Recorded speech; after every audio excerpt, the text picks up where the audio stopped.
Friends, welcome back to the channel. Today is all about how to create depth and dimension when it comes to our ocean themed coloring pages.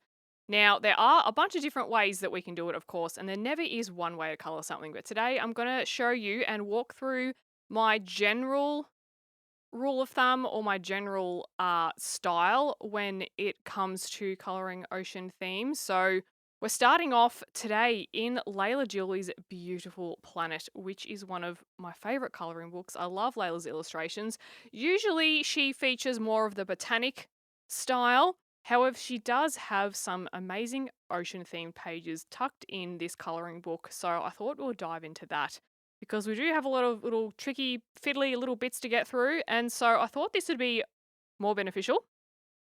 If you guys are interested in me creating an ocean series of videos, if you will, a collection, let me know in the comments and let me know if you have a favorite author. So I'm thinking Kirby Rosands, Johanna Basford, Millie Marotta, any author or illustrator of your choice, let me know. So today we are starting off with this little purple bubbida bubbity that we're colouring here. I'm not quite sure what it is. Maybe no, it's not a sea urchin. It's a sea something, obviously.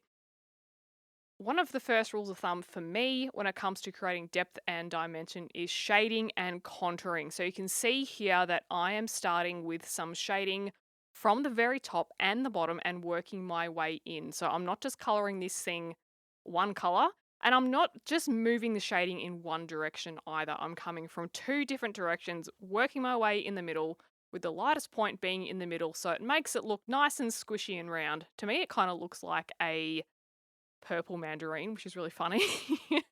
And I'm going to leave the little outliney stripes around it because I want to fill those in with some glittery gel pen later on. So a heads up too, I will leave all of the color combinations in the description if you are interested in grabbing those combinations. Now the challenge for you is grab those color combinations and apply them where you see fit. So you can copy mine. So it should be fairly easy to see where my color combinations go because they're not too crazy. However, if you want to have a crack at placing it anywhere yourself, by all means have a go. So I will leave those in the description for you. So now we're starting off with our next bit of bubbida bubbities. So I don't know what any of these coral names are. I just call them bits and bobs and frilly bits and fluffy bits. So we're starting with some green. Now, I've chosen green because next to this purple, it contrasts a lot. So notice how if you place green next to purple, they both tend to pop. This is what I'm after. Hence why I would probably maybe steer away from putting a similar color next to this. If I can help it, I'm not going to put pink next to it. There might be some scenarios where I do, but more often than not with ocean themes, I try and just make it as contrasty as possible while not looking like you've put all the pencils into a blender. One of the other ways that I like to create depth is by starting my color combinations in some areas with a warm grey. So here I'm using like a 90% warm grey. It can be a little bit less harsh than the black, and it just works really well to bring out some of those shadows. So what I'm trying to do is increase the spectrum between the darkest color and the lightest color in my combinations to create more depth. So it's just going to widen that field of color out, if that makes sense. So it's going to give our eyes something more to look at and something more to digest, and it's just going to make the whole image pop out really well, which is why I'm looking at this little purple thingy and I'm like, gee, I love that. That has come out so well. I'm glad I colored that out at first. I was really nervous about how that was going to, well, not nervous, but I was like, how's this going to turn out? I love it. And another thing, you can see me here starting to darken up some of the background here, so some of the shadows. So all I'm using is a black, a warm grey, and I'm just adding in some of the colours in from those grass leaves.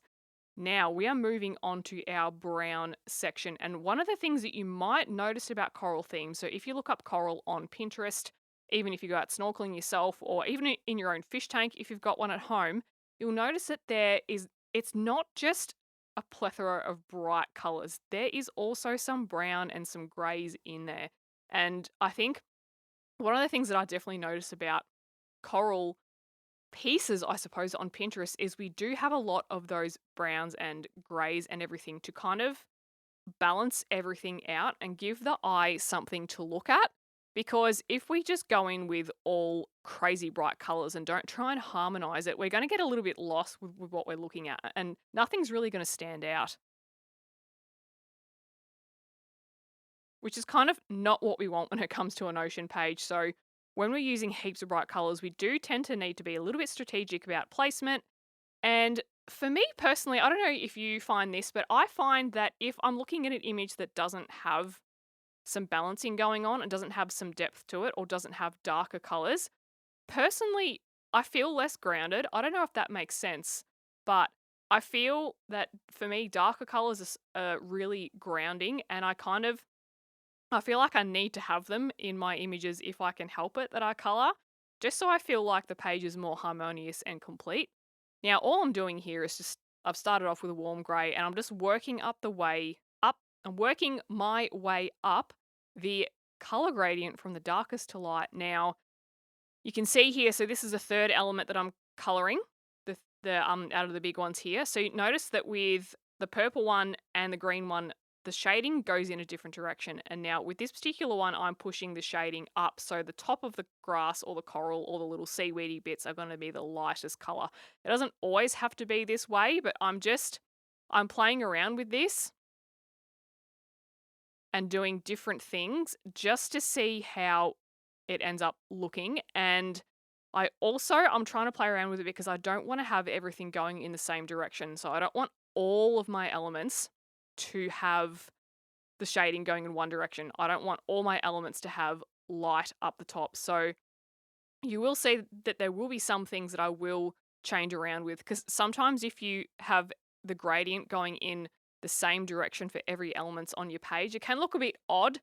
That's just in my opinion though. So there's been some pages where I've colored and I haven't really paid attention to that, to where all the shading is pointing, and I've colored all of my elements the one way. So I've started off dark in the middle and worked my way light, and it just looked a bit unbalanced. So yeah, I kind of feel like I've learnt the hard way, but yeah, I'm certainly not saying it's right for everything, but just for me and my coloring, I'm just trying to be careful about where I place the color gradients. So, and I do find that with some of the images, no, actually, with the paper in this particular book, I do find it can be really, really toothy, which is a really good thing, which means it can hold lots of pigment and you can probably throw quite a few mediums at it. But sometimes we do have a bit of an issue with little bits of white coming through. If that's the case, just grab your favorite blender uh, implement. So for me, I'm just using the Prismacolor colorless blender. Now I know that blender isn't the best on the market, but I find that I just need to fill in a couple of spots and I'm just doing a few little areas. So I find that blender is not too bad. So I do use that to fill in some of the white areas because I am trying to color as much of the element as I can. And you will notice too that there are many elements that I end up coloring that I actually end up going over and bringing more of the vibrant colors out because I feel like I've just got too much of the white color. So I think another way to create depth and dimension is to balance your bright colors and your light colors and make sure that we've got a good selection of both. So to make sure that you're happy with the different types of colors you have and the different hues as well. So you can see this piece of coral here, it's really bright red. And initially I leave it at that. And for me, it's a little bit too salmony to my liking. And I end up going back over and bringing that red up. But usually I don't decide what I want to do with it until I've colored a few more things. And I'm like, it's actually looking a bit pale. So then I'll go back in and cover it up and just bring those colors out. And sometimes you're not going to know that you need to do that until it's after the fact and until you've brought those other colors in. So it really does highlight the importance of relationship between all of the elements. So they do go together, they do connect. So some of these elements can bring each other out, some make each other look pale. So it's all about adjusting as you go. And the good thing with pencil is that you can adjust easily. Now with this little thing, it's like a spongy rocky thing. I'm just going for some more of like a reddy pink color, and I've just added in this is like a carmine red here, which is more of a pinky red, and I will be going into just a pink and a deco pink or like a blush pink or something like that, just because I am trying to just bring some, I suppose, like some light in the center. So see how here With this particular spongy bubbly bubbly thing, I'm starting with the darkest colors on the outside and working their way in. So I'm pretty much just copying the direction of the purple thing, and I'm not matching it to the shade direction of the other three elements around it because they're all going in the same direction. So I've tried to move it in a different way. Now we're coming up to our turquoise element here, and the reason why I've gone turquoise is it stands out really well against the pink and against the orange, and it just kind of is very harmonious with the purple.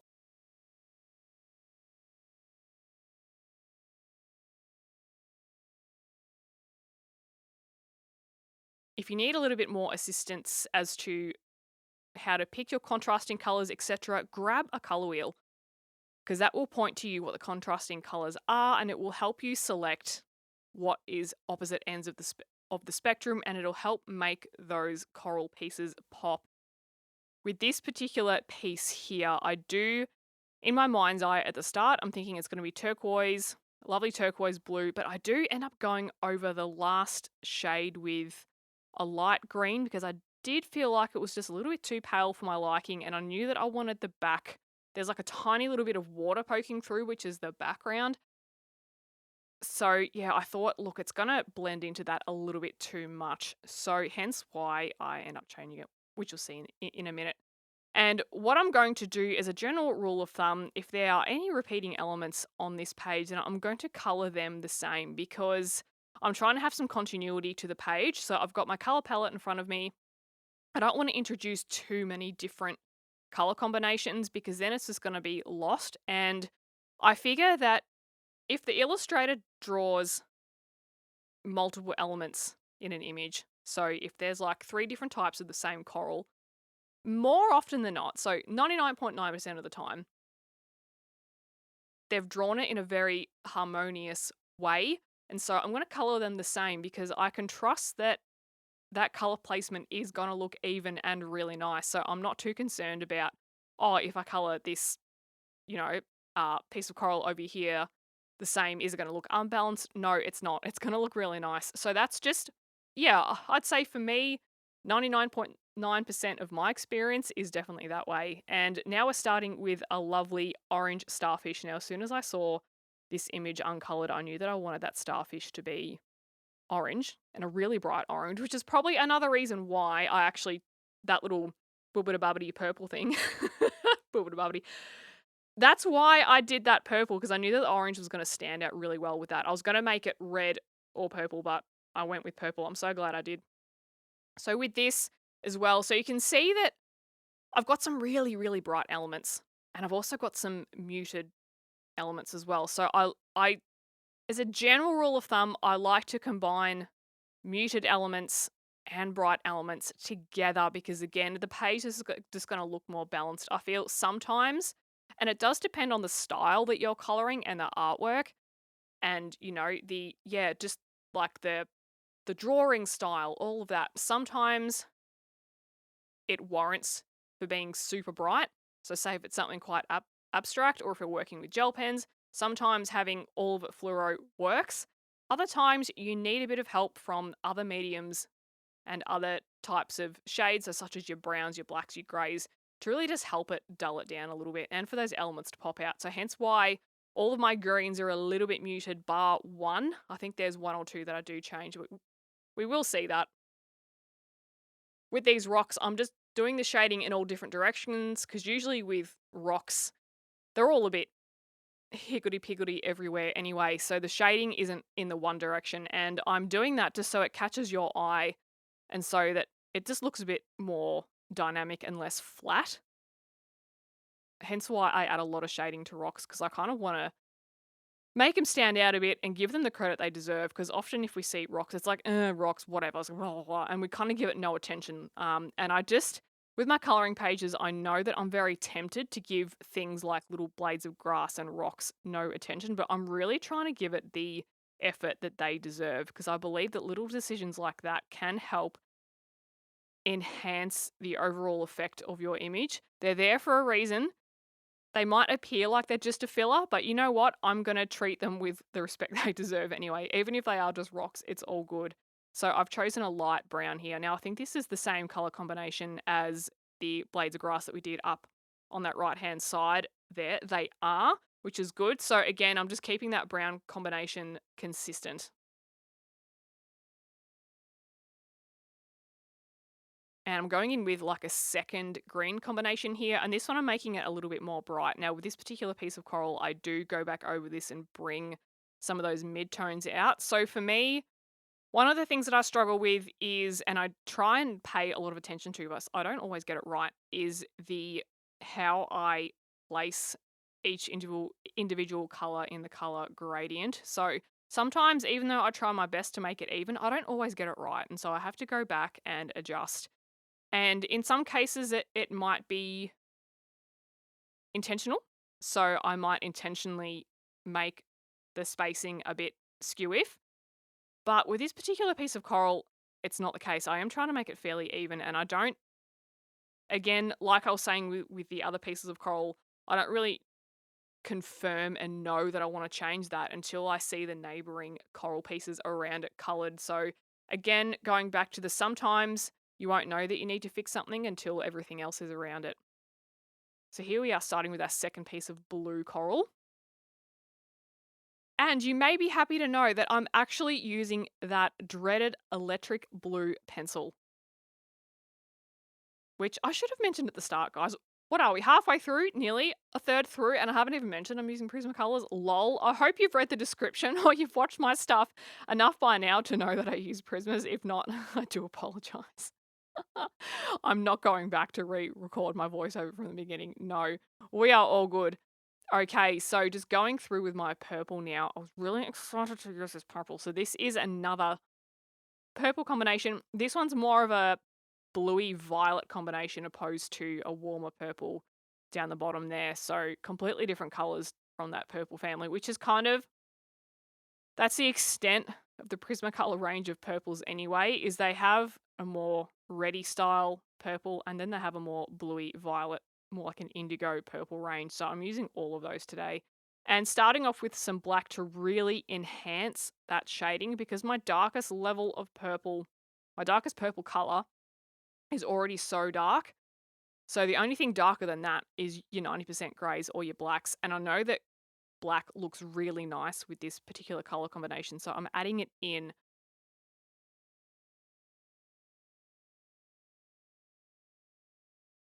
So with any color combination that you have, no matter what pencils you've picked out, always have on hand cool greys, warm greys, maybe a French grey if you want, and your black and your white, because you can add those into any of the color combinations. You can top and tail those, so you can add the grey and the black to anything, and it's going to look really great. So I don't do it with absolutely every piece of coral on the page, so you notice I haven't really done it with much of the green and much of the blue, because I just don't want it to look too heavy. So I'm being strategic about that as well, because if I just add black to every single thing, it's probably not going to look that dynamic, because it's just going to look the same. Hence why I'm only adding it in where I think it's appropriate or where I think it'll look nice. I just absolutely love these purple colors. These are really nice to color these. And again, I don't know if you can see it. Maybe if you're watching this on the TV, you might be able to see it, but can you see those little tiny white little flecks? So that is paper tooth, which is left over, even though I've been pressing quite hard.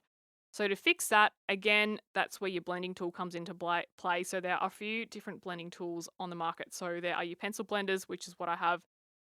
There are some blending solutions that you can get. I don't know much about those. There also are the paper blenders, which just look like, paper rolled into a pen. They're on my to purchase list.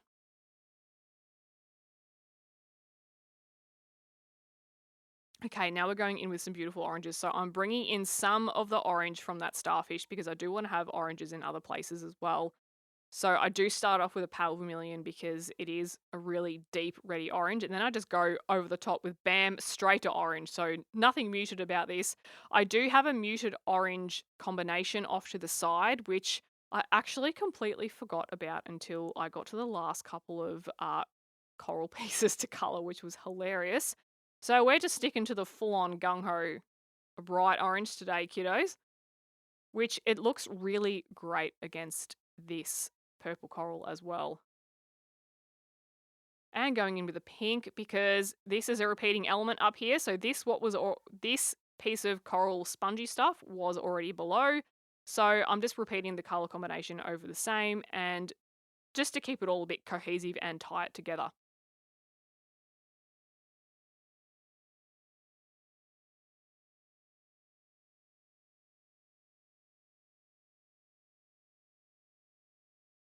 And there we go, in with a blender pencil. And again, I know that the coloring community is very and the art community is very divided about this colorless blender. However, I like it when used in moderation and used lightly. I think it's perfect for little nooks and crannies.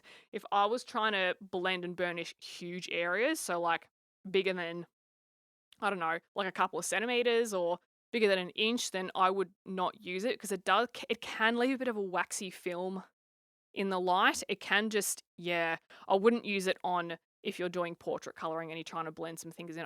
Yeah, I wouldn't use it for that. But it's perfect just to like, as like a little spot filler.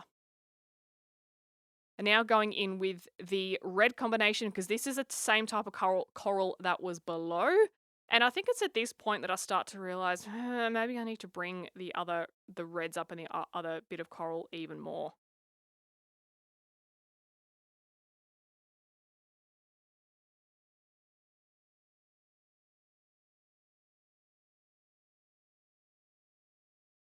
Now, just because I'm using bright colors today doesn't mean that we couldn't do a pastel ocean theme. So you'll just apply the same theory. So even if you're using pastel or muted shades, just apply the same shading techniques and the color placement and trying to make every coral a different color as it's next to each other so that it stands out. So you certainly can. I know that I've certainly done pastel coral themes before. I think I just prefer the bright stuff.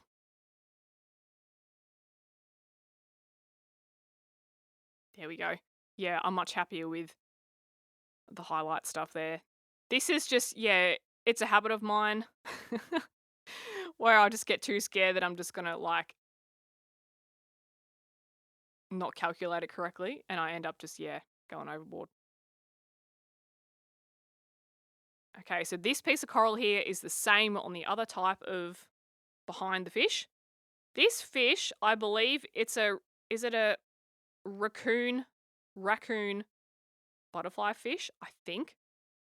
I had to I took a photo of it and sent it to chat to GPT and I was like, bro, what is this fish? And after a few chats back and forth, we both agreed that it was most likely a raccoon, however you say it, butterfly fish.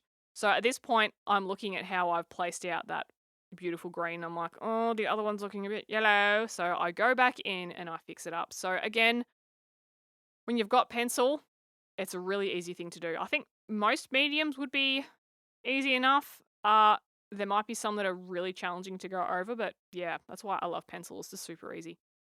And bringing up some of that red as well. And already I'm really enjoying the different types of depth and the dynamics that we've got going on here. And I think as well, another way to really enhance the dynamics of your image is with the contouring and following your shading with the lines of the image. So notice how with this coral, so I'm not just going straight up, I'm going across and then I'm like staggering the shading as well. So it's kind of sitting on top of one another. So I'm paying attention to the pieces of coral that are behind other bits and I'm trying to create a bit of depth that way. And you can notice with the purple as well. So see how I've got the darkest black at the very bottom. And then if you look just below my thumb, there's also a bit of black as well.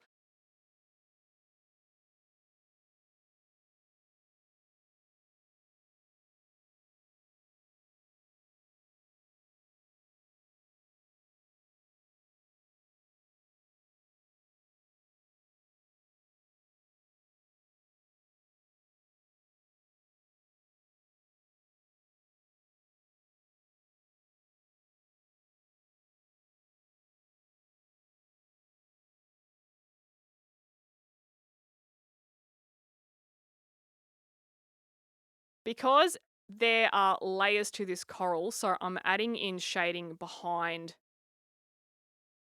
the piece that's in the forefront, if that makes sense. I know you get what I'm trying to say. But yes, it's certainly not just about doing like flat shading. So even here with the browns, I'm trying to take the shading up the individual portions and I'm trying to bring the shading through and layer it with the different elements and the different like grass blades or little frondy things that are also layered. So I'm trying to draw attention to the fact that, hey, there's layers to this, there's depth to this. Look at this.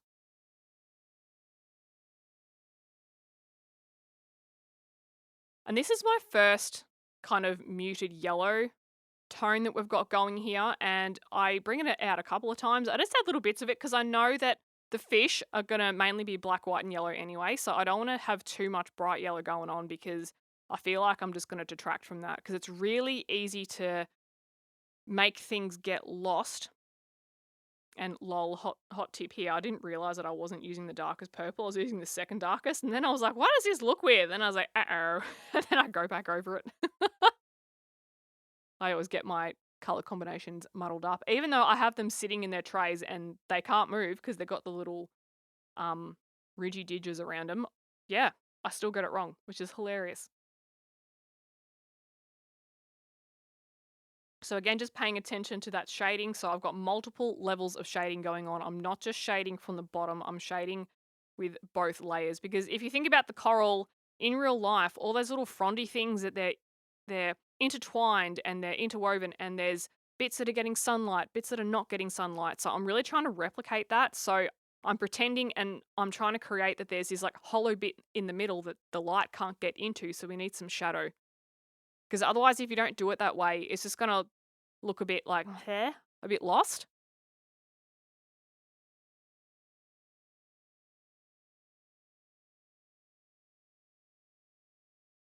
And that was me trying the grey lavender there and realising I don't like it, so I'm going back in with another colour.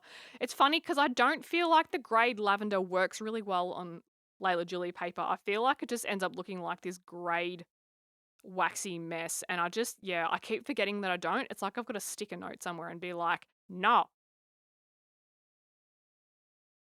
okay, let me tell you off the bat that this grassy bit here does not end up like this. I have an idea of what I want to do in my mind. However, it turns out just looking like an absolute hot mess and I don't like it. And I do end up erasing it, which is probably good that this happened during the filming because I can show you that mistakes can be erased. I don't know if you've watched my first time doing a portrait video. If you haven't, go and check it out. If you have, you'll know what I mean when I talk about erasing complete pencil work and starting again because you don't like it. And sometimes that's going to happen. Sometimes you won't know that you don't like something until you get in there and you try and you're like, no. So you got to erase it and start again, which I was actually pretty happy. So once I erased it, I was pretty happy with the tint that it left on the page and I actually used that as my lightest color. Okay, so going back in with our purple coral, red. Whoa. Going back in with our red coral, because you can see just on the right there, that's our little red piece here. And I'm matching that, because to me, it's the same. You could argue it's a little bit different, but to me, I'm like, nah, it'll do. Because again, I don't want to bring too many different color combinations in. I kind of just want the right amount. I want enough for some variance and for some depth and to create some interest, but I don't want too many just, because I'll get lost. I'll look at it and be like, I don't know what I'm looking at. There's already so much on the page. We have to try and create some level of consistency just so that it ends up looking harmonious. And especially with Leila Duly's ocean themes, they're really detailed. And to get the little pencils into all the little nooks and crannies can be a bit of a challenge. A bit like Kirby's stuff. I feel like Johanna's ocean themes could be a little bit easier. Look, don't hold me to that. I'm just saying from what I've seen and from a couple of the pages I've coloured of her ocean themes, they are easier than this, which is probably another reason why I've picked a Leila page today because it's a little bit more hardcore in terms of getting your pencil into all the little bits because you can see those flowers that we've got to go below. They're like little coral flowers. I was like, oh yeah, gel pens, but I'm looking at that and I'm like, oh, the gel pen's going to be too thick for that. And it's actually just going to end up looking like a globby mess. So I'm going to go with pencil. Yeah, another thing to consider is when you're creating depth and dimension. So think about, okay, so what other elements what other mediums do you want to use? Do you want to bring in gel pen?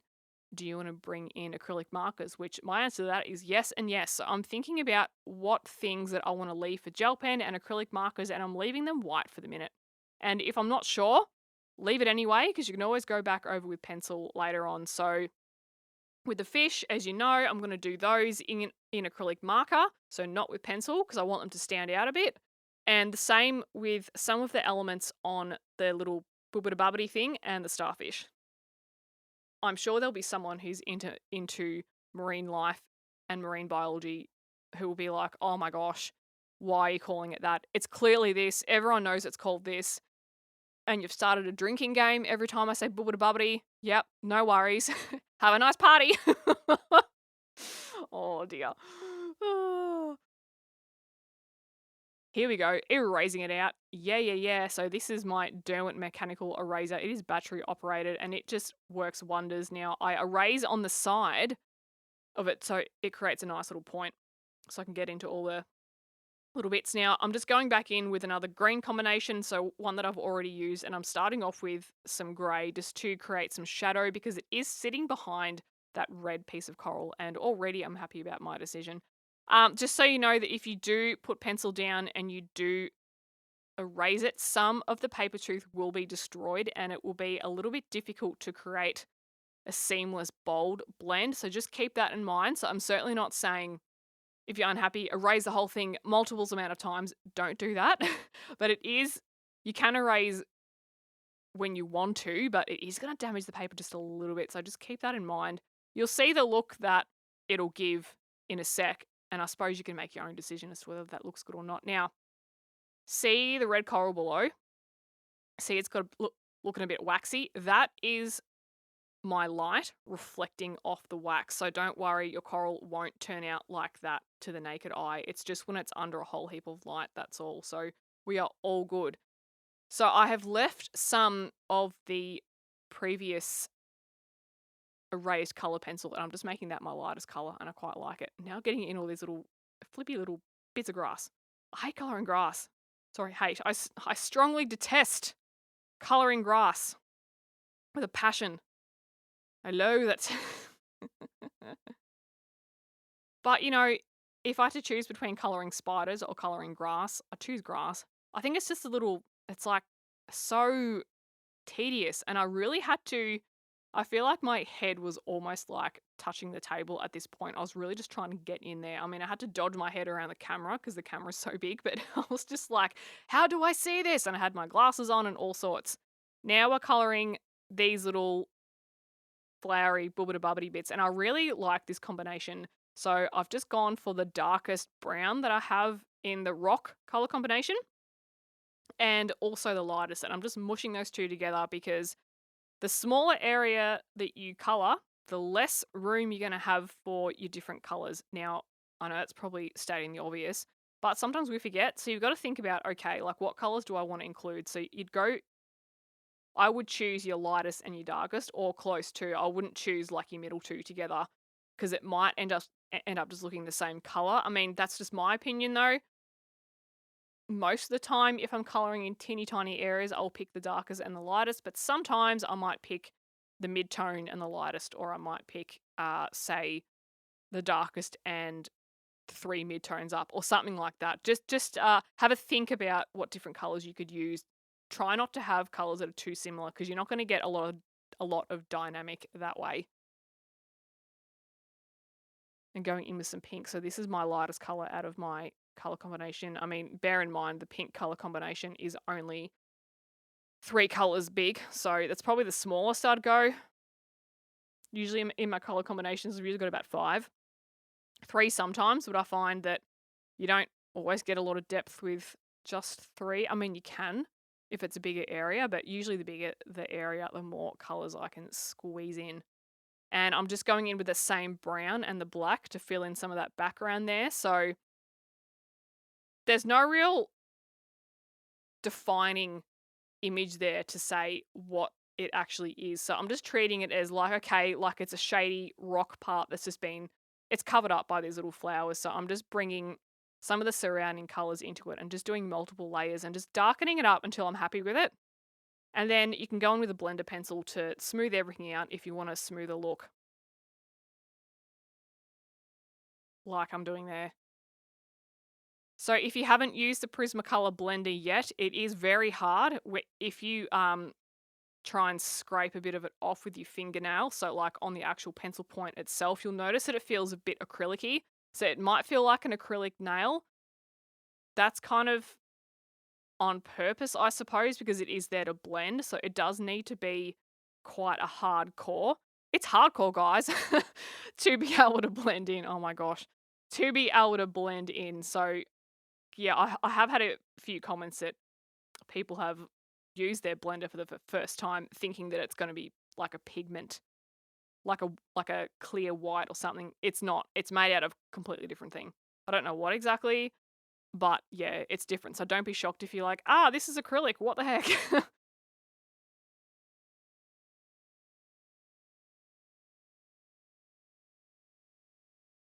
And going in with these flowers here. So in my mind's eye, these look like bigger versions of the little flowers on the right there. And I'm leaving the middle free for none other than, you guessed it, gel pen. I love my gel pens. And you can see just behind them as well, we've got those rocks, but they are smaller. So I'm going to bring in less color because I've got less room for less colors. So I'm just going with my darkest color and my lightest color just to create more depth.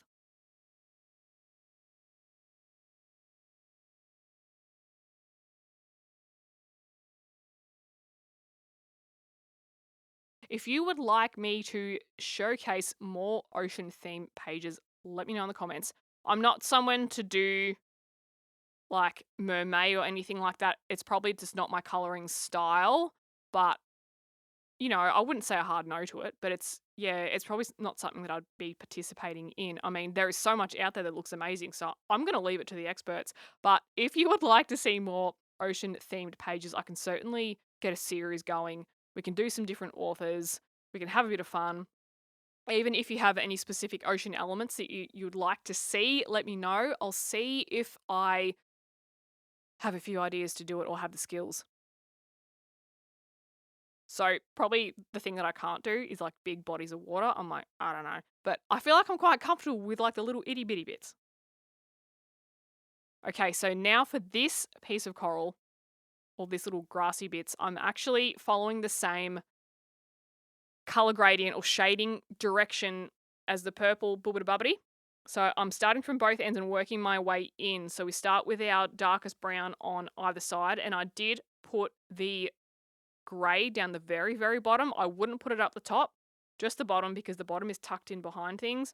And so I'm just doing it that way because a lot of the other elements already have the lightest colour. So we're going from the bottom up. I'm just changing this up because I don't want it all going in the same direction. And you can see with those little clammy things on the rocks too, I've just changed the shading direction around with those. No two are the same, but I do change them so that it gives off the illusion that they are rounded. And so this is that golden color combination. And I think doing it with this direction is a really good way to create some shimmery looking leaves. They almost look like, yeah, they're bathed in sunlight almost. It's so pretty.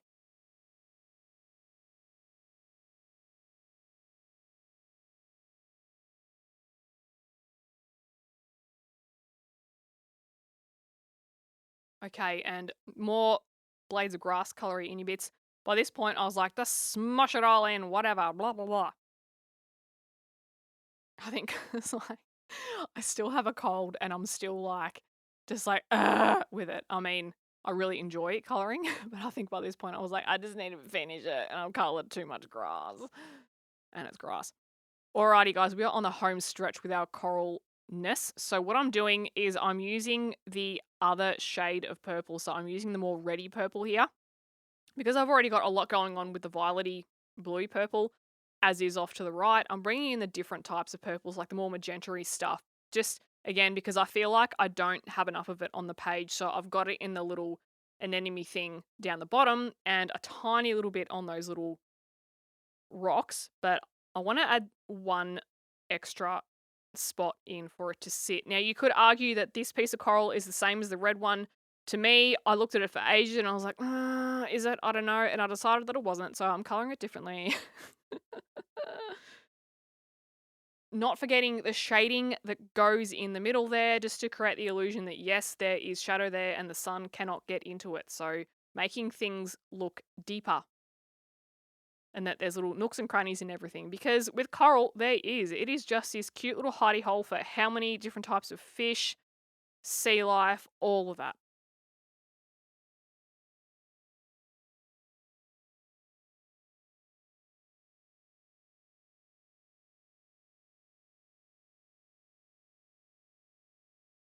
And at this point, I'm just like, color it up. Do you ever get to the end of a page and you're just like, oh my God, like you go in with so much care at the start and then that just tends to like wane as you keep coloring, which is why I tend to color in blocks of 1 to 2 hours. So I won't sit there any longer than that. Probably my average is about an hour to 15 minutes because I get restless really quickly and I don't want to rush things.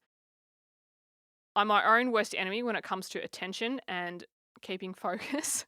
So I have to be strategic about this.